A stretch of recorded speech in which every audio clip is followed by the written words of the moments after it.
Asianet ಸುವರ್ಣ ನ್ಯೂಸ್ನ ಮತ್ತೊಂದು political big exclusive ಇದು. ಬಿಜೆಪಿಯಲ್ಲಿ ದಿನೇ ದಿನೇ ಟಿಕೆಟ್ ಟೆನ್ಷನ್ ಜಾಸ್ತಿ ಆಗ್ತಾ ಇದೆ.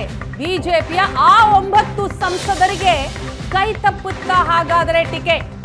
ಏಷ್ಯಾನೆಟ್ ಸುವರ್ಣ ನ್ಯೂಸ್ನಲ್ಲಿ ಮತ್ತೊಂದು ಬಿಗ್ ಎಕ್ಸ್ಕ್ಲೂಸಿವ್ ಸುದ್ದಿ.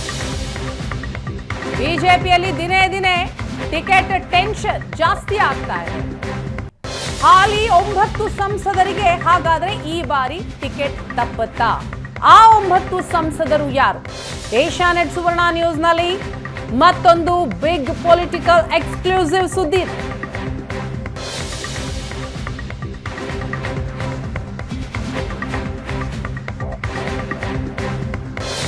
ಈಗಾಗಲೇ ಬಿಜೆಪಿಯ ಮೊದಲ ಪಟ್ಟಿ ರಿಲೀಸ್ ಆಗಿದೆ. 195 ಕ್ಷೇತ್ರಕ್ಕೆ. ರಾಜ್ಯದಿಂದ ಯಾವ ಕ್ಷೇತ್ರದ ಹೆಸರು ಕೂಡ ಅನೌನ್ಸ್ ಆಗಿಲ್ಲ. ಆದರೆ ಈಗ ಬರ್ತಾ ಇರುವಂತಹ ಮಾಹಿತಿ, ಹಾಲಿ 9 ಸಂಸದರಿಗೆ ಬಿಜೆಪಿ ನಡೆಸಿದಂತಹ ಸರ್ವೆ ಏನಿದೆ, ಆ ಸರ್ವೆ ಮುಳುವಾಗುತ್ತಾ? ಏಷ್ಯಾನೆಟ್ ಸುವರ್ಣ ನ್ಯೂಸ್ನಲ್ಲಿ ಸೀಕ್ರೆಟ್ ಸರ್ವೆಯ ಸ್ಫೋಟಕ ಮಾಹಿತಿಯನ್ನ ನೀವು ನೋಡ್ತಾ ಇದ್ದೀರಿ. ಬಿಜೆಪಿಯ 9 ಹಾಲಿ ಸಂಸದರು, ಅವರ ವಿರುದ್ಧ ನೆಗೆಟಿವ್ ರಿಪೋರ್ಟ್ ಬಂದಿದೆ. ಇತ್ತೀಚಿನ ಬಿಜೆಪಿಯ ಹೊಸ ಸಮೀಕ್ಷೆಯಲ್ಲಿ 9 ಸಂಸದರ ವಿರುದ್ಧ ಬಂದಂತಹ ವರದಿ.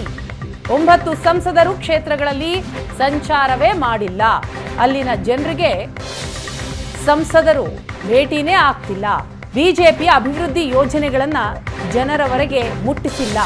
ಕಾರ್ಯಕರ್ತರನ್ನ ಮಾತನಾಡಿಸಿಯೇ ಇಲ್ಲ. ಮುಖಂಡರನ್ನ ಭೇಟಿಯಾಗಿಲ್ಲ.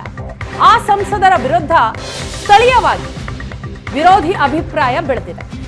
ಬಿಜೆಪಿ ಗೆಲ್ಲುವ ಕ್ಷೇತ್ರಗಳಲ್ಲಿ ಸಂಸದರ ಅಸಡ್ಡೆ ಮಾತು, ಆ ಮಾತೆ ಅವರಿಗೆ ಮುಳುವಾಗ್ತಾ ಇದೆಯಾ? ಹಾಗಾದ್ರೆ ಪಕ್ಷದ ಸಂಘಟನೆ ಬೆಳವಣಿಗೆಗೆ ಸಂಸದರ ಕೊಡುಗೆ ಶೂನ್ಯ.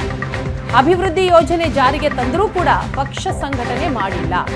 ಈ ಸಂಸದರು ಬಿಜೆಪಿ ಪಕ್ಷ ವಹಿಸಿದ್ದ ಕೆಲಸವನ್ನೂ ಕೂಡ ಸರಿಯಾಗಿ ನಿರ್ವಹಿಸಿಲ್ಲ. ಬಿಜೆಪಿಯ ಹೊಸ ಸಮೀಕ್ಷೆಯಲ್ಲಿ 9 ಸಂಸದರ ವಿರುದ್ಧ ನೆಗೆಟಿವ್ ವರದಿ ಬಂದಿದೆ ಅಂತ ಮಾಹಿತಿಗಳು ಸಿಗ್ತಾ ಇದೆ. ಏಷ್ಯಾನೆಟ್ ಸುವರ್ಣ ನ್ಯೂಸ್ನಲ್ಲಿ ಸೀಕ್ರೆಟ್ ಸರ್ವೆಯ ಸ್ಫೋಟಕ ಮಾಹಿತಿ ಇದೆ. ಯಾವ ಸಂಸದರ ಟಿಕೆಟ್ಗೆ ವಿರೋಧ ಇದೆ ಅನ್ನೋದನ್ನ ಸ್ಕ್ರೀನ್ ನಲ್ಲಿ ಗಮನಿಸ್ತಾ ಇದ್ದೀನಿ. ಮೈಸೂರು ಲೋಕಸಭಾ ಕ್ಷೇತ್ರದ ಸಂಸದ ಪ್ರತಾಪ್ ಸಿಂಹ, ಇನ್ನು ಉಡುಪಿ ಚಿಕ್ಕಮಗಳೂರಿನಿಂದ ಶೋಭಾ ಕರಂದ್ಲಾಜೆ, ಗೋ ಬ್ಯಾಕ್ ಶೋಭಾ ಅಭಿಯಾನವೇ ನಡೀತಾ ಇದೆ.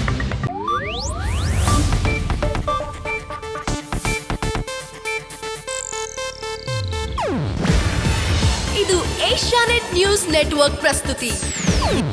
ನೀವು ನೋಡ್ತಿದ್ದೀರಾ ಏಷ್ಯಾನೆಟ್ ಸುವರ್ಣ ನ್ಯೂಸ್.